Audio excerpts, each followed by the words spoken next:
नमस्कार, आप देख रहे हैं एसपीएन 9 न्यूज। मैं हूं रोहित वर्मा।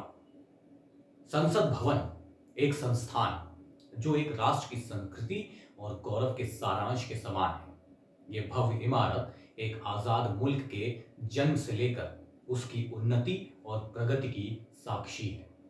देश की संसद भवन एक ऐतिहासिक धरोहर है, लेकिन इसके दरवाजे, दीवार, हर मेहराब, हर मीनार के साथ गुलामी का इतिहास जुड़ा है। राष्ट्रपति भवन से लेकर इंडिया गेट तक जाने वाली सड़क को वैसे तो पूरा देश राजपथ के नाम से जानता है। इसी सड़क पर हर साल देश अपने गणतंत्र की शक्ति और साहस का प्रदर्शन परेड के आयोजन के माध्यम से करता है। आजादी से पहले इस मार्ग को किंग्स वे कहा जाता था, जिसका अर्थ है राजा के गुजरने का रास्ता।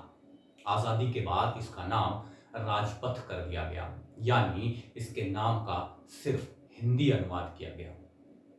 इसके पीछे की औपनिवेशिक सोच नहीं बदली गई। भारत से ब्रिटिश राज चला गया, लेकिन राजपथ नहीं गया। पिछले 71 वर्षों से लोकतंत्र के मंदिर संसद से भारत का शासन चलता आया है। ये सत्ता और विपक्ष के बीच मंथन का केंद्र है। इसी भवन के कक्षों से जननायकों और मार्गदर्शकों ने देश को हर बार एक नई दिशा दी है। ये इमारत विश्वास दिलाती है कि भारत के हर एक नागरिक को न्याय और सम्मान मिले। संसद भवन एक प्राचीन और विविधताओं से भरे देश की आधुनिकता, लोकतांत्रिक शक्ति बनने का सफर है। लेकिन अब दिल्ली की इस पहचान को बदलने की तैयारी में है प्रधानमंत्री नरेंद्र मोदी और मोदी सरकार। संसद भवन की कल्पना 1911 से शुरू हो गई थी। देश की राजधानी कलकत्ता से बदलकर दिल्ली लाने के बाद यह तय हुआ कि भारत की आधुनिक राजधानी रायसीना हिल पर तराशी जाएगी। शुरुआती चर्चा ये भी थी कि भारत की संसद राष्ट्रपति भवन यानी कि उस वक्त के वॉयसरॉय हाउस का ही एक हिस्सा होगी। लेकिन 1919 में मॉन्टेक्यू जोम्सफोर्ड रिफॉर्म के बाद यह तय हुआ कि निर्वाचन प्रतिनिधित्व को बढ़ाया जाए। तब संसदीय कार्यप्रणाली के लिए एक अलग और विशाल इमारत बनाने के सुझाव पर गौर हुआ। संसद भवन की नींव 12 फरवरी 1921 में Duke of Connaught Prince Arthur द्वारा रखी गई थी। 6 सालों के लंबे इंतजार के बाद यह इमारत अपने वजूद में आई। संसद भवन का डिजाइन एडविन लुटियंस और हर्बर्ट बेकर ने तैयार किया था। उन दोनों ने ही नई दिल्ली का निर्माण किया था। 18 जनवरी 1927 में एक शानदार समारोह में उस समय के वॉयसरॉय लॉर्ड इरविन ने संसद भवन का उद्घाटन किया था। तकरीबन 83 लाख के लागत से तैयार हुई संसद भवन के डिजाइन और आकार पर भी बेहद लंबा विचार विमर्श हुआ था। अंग्रेजों के जमाने में बना भारत का संसद भवन अब सिर्फ इतिहास में रह जाएगा। मौजूदा संसद भवन के पास नए संसद भवन का निर्माण किया जा रहा है। 971 करोड़ रुपए की लागत से बन रहे नए संसद भवन का भूमि पूजन 10 दिसंबर को दोपहर 1 बजे प्रधानमंत्री नरेंद्र मोदी करेंगे। लोकतंत्र का प्रतीक रही ये इमारत अब इतिहास बनने जा रही है। देश अब आजादी की 75वीं सालगिरह मना रहा होगा, तो आत्मनिर्भर भारत की एक नई मिसाल पेश करेगा संसद का ये नया भवन। चलिए अब आपको तफसील से बताते हैं कि नया संसद भवन कैसा होगा। नया संसद भवन तिकोना होगा, यानी ट्रायंगल। लोकसभा सदस्यों के लिए 888 सीटें होंगी, राज्यसभा सदस्यों के लिए 336 सीटें होंगी।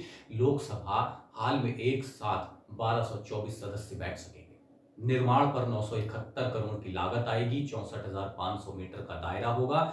नए संसद भवन में सभी सांसदों के लिए अलग अलग कार्यालय होंगे और उन्हें नवीनतम डिजिटल उपकरणों से लैस किया जाएगा।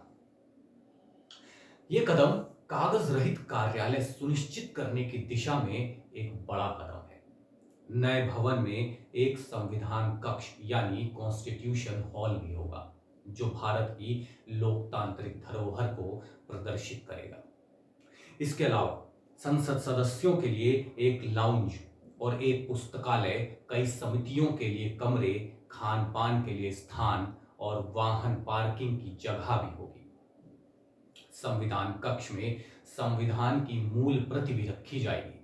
भारत की लोकतांत्रिक धरोहर आदि को डिजिटल माध्यमों से दिखाया जाएगा। आगंतुक को इस कक्ष में आने दिया जाएगा ताकि वे भारतीय सांसदीय लोकतंत्र की यात्रा को समझ सके।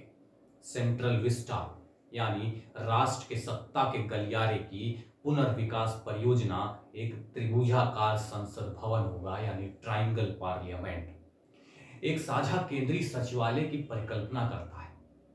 साथ ही राष्ट्रीय भवन से लेकर इंडिया गेट तक 3 किलोमीटर लंबे राजपथ का कायाकल्प भी किया जाएगा।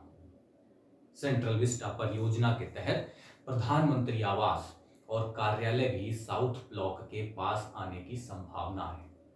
उपराष्ट्रपति का नया आवास नॉर्थ ब्लॉक के आसपास ही होगा।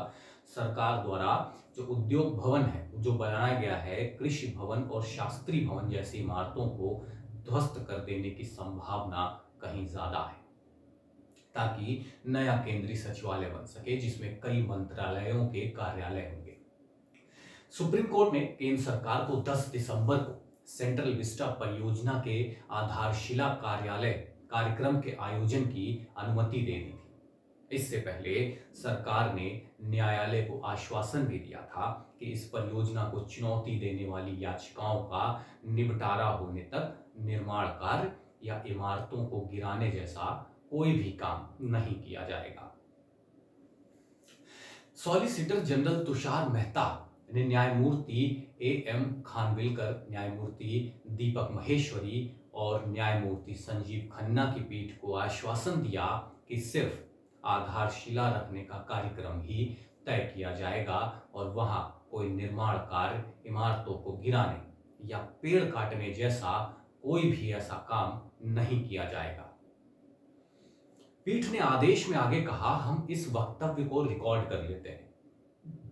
इस तथ्य के मद्देनजर हम स्पष्ट करते हैं कि प्राधिकारी इस स्थल के स्वरूप में किसी भी प्रकार का बदलाव किए बगैर 10 दिसंबर 2020 को आधारशिला कार्यक्रम का आयोजन जारी रखने सहित सभी प्रक्रियाओं से संबंधित कार्यवाही जारी रख सकते हैं। अगर आपको ये वीडियो पसंद आया है तो इसे लाइक करें और कमेंट करके हमें जरूर बताएं।